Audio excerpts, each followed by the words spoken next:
ಮಾನ್ವಿ ಪಟ್ಟಣದಲ್ಲಿ ಕುಡಿಯುವ ನೀರಿನ ಸಮಸ್ಯೆ ಮತ್ತೊಮ್ಮೆ ಭುಗಿಲೆದ್ದಿದೆ. ಶುದ್ಧ ನೀರು ಸರಬರಾಜಾಗ್ತಿಲ್ಲ ಎನ್ನೋ ಆರೋಪದ ಹಿನ್ನೆಲೆಯಲ್ಲಿ ಬಿಜೆಪಿ ಮುಖಂಡರು ಕೆರೆಗೆ ಭೇಟಿ ನೀಡಿ ಆಕ್ರೋಶ ವ್ಯಕ್ತಪಡಿಸಿದ್ದಾರೆ. ರಾಯಚೂರು ಜಿಲ್ಲೆಯ ಮಾನ್ವಿ ಪಟ್ಟಣದ ಕುಡಿಯುವ ನೀರಿನ ಕೆರೆಯಲ್ಲಿ ತ್ಯಾಜ್ಯ ಇರುವುದನ್ನು ಉಲ್ಲೇಖಿಸಿ ಜನರಿಗೆ ಅಶುದ್ಧ ನೀರು ಪೂರೈಕೆ ಮಾಡಲಾಗುತ್ತಿದೆ ಎಂದು ಮುಖಂಡರು ಆರೋಪಿಸಿದರು. ಜನರಿಗೆ ಇದೇ ಸೌಲಭ್ಯವೇ ಎಂದು ಪ್ರಶ್ನಿಸಿದ ಬಿಜೆಪಿ ಮುಖಂಡರು ಶಾಸಕರ ವಿರುದ್ಧ ತೀವ್ರ ವಾಗ್ದಾಳಿ ನಡೆಸಿದರು. ಮಾನ್ವಿ ನಗರಕ್ಕೆ ಕುಡಿಯುವ ನೀರು ಸರಬರಾಜಾಗುತ್ತಿರುವ ರಬ್ಬಣಕಲ್ ಕೆರೆಗೆ ಇಂದು ಸಾಯಂಕಾಲ ಆಗಮಿಸಿ ಇಲ್ಲಿ ಮಲಿನವಾಗಿರ್ತಕ್ಕಂಥ ನೀರನ್ನು ಮಾನ್ವಿ ನಗರದ ಜನತೆಗೆ 60,000 ಇರತಕ್ಕಂಥ ಜನತೆಗೆ ಬಿಡಿಸ್ತಕ್ಕಂಥ ಕೆಲಸ ಮಾಡ್ತಾ ಇದ್ದಾರೆ. ಇಲ್ಲಿನ ಶಾಸಕರು ಮತ್ತು ಸಚಿವರು ಐಬಿಯಲ್ಲಿ ಬಂದು ಪ್ರೆಸ್ ಮೀಟ್ ಮಾಡಿ ನಾವು ಮಾನ್ವಿ ಜನತೆಗೆ ಕುಡಿಯುವ ನೀರಿನ ವ್ಯವಸ್ಥೆ ಶುದ್ಧ ಕುಡಿಯುವ ನೀರಿನ ವ್ಯವಸ್ಥೆ ಮಾಡ್ತೀವಿ ಅಂತ ಹೇಳ್ತಾರೆ.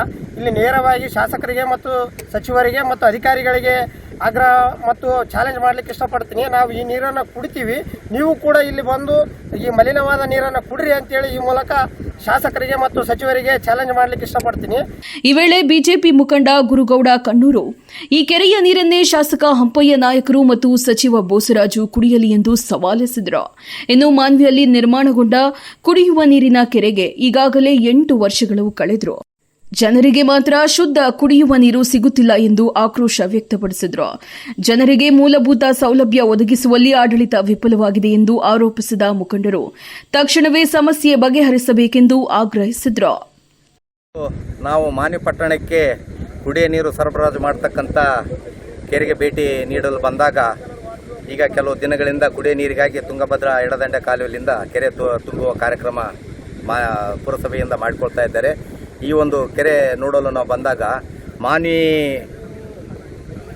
ಪಟ್ಟಣದಲ್ಲಿ ಏನು ಪ್ರತಿನಿತ್ಯ ಪೌರ ಕಾರ್ಮಿಕರು ವೇಸ್ಟೇಜ್ ಏನು ತೆಗಿತಾ ಇದ್ದಾರೆ ಅವೆಲ್ಲ ಇವತ್ತು ಈ ಕೆರೆಯಲ್ಲೇ ನಾವು ಕಾಣ್ಬೋದು. ಯಾಕಪ್ಪ ಅಂದರೆ ಇಲ್ಲಿ ಏನು ಸಿಗಂಗಿಲ್ಲ ಅಂತ ಹೇಳಂಗಿಲ್ಲ. ಮಾನ್ವಿ ಪಟ್ಟಣದ ಇಲ್ಲಿ ಸಿರಿಂಜು ಸಿಕ್ಕೈತೆ, ಟಾನಿಕ್ ಸಿಕ್ಕೈತೆ, ಇವೆಲ್ಲ ವೇಸ್ಟೇಜ್ ಅಲ್ಲ. ಇಂಥ ನೀರನ್ನು ನೇರವಾಗಿ ಫಿಲ್ಟ್ರ್ ಮಾಡಲಾರ್ದೇ ಮಾನ್ವಿ ಜನತೆಗೆ ಕುಡಿಯೋ ನೀರಿಗಾಗಿ ಬಳಕೆ ಮಾಡೋದಕ್ಕೆ ಯೋಗ್ಯ ಇದೆನಾ ಅಥವಾ ಇಲ್ಲ ಅನ್ನೋದ್ರ ಬಗ್ಗೆ ಸಾರ್ವಜನಿಕರು ನಿರ್ಧಾರ ಮಾಡಬೇಕು.